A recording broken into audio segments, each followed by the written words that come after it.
Reverend Al Sharpton.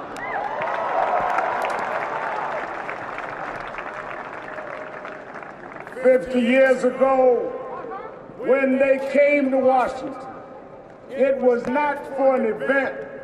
It was in the middle of struggles. It was in the middle of battles to break down the walls of apartheid in America. And Dr. King and those that fought with him, they fought and they beat Jim Crow. We come today to not only celebrate and commemorate, but we come as the children of Dr. King to say that we are going to face Jim Crow's children. Because Jim Crow had a son called James Crow Jr. Esquire. He writes voting suppression laws and puts it in language that looks different, but the results are the same. They come with laws that tell people to stand their ground. They come with laws that tell people to stop and frisk. But I come to tell you, just like our mothers and fathers beat Jim Crow, we will beat James Crow Jr. Esquire.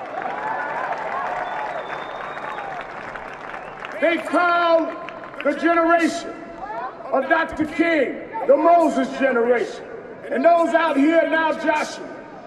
But if Joshua does not fight the fights of Moses, they're not really Joshua. We saw Dr. King and the dream cross the Red Sea of apartheid and segregation. But we have to cross the Jordan of unequal economic parity. We have to cross the Jordan of continued discrimination and mass incarceration. We've got to keep on fighting, and we've got to vindicate and stand up and substantiate that the dream was not for one generation. The dream goes on until the dream is achieved. Lastly, we made it this far, not because of what we had in our pocket, but what we had in our hearts. Not because of what we owned, but because who owned us. And we thank Almighty God for giving us a Martin Luther King. We thank Almighty God that brought us a long way.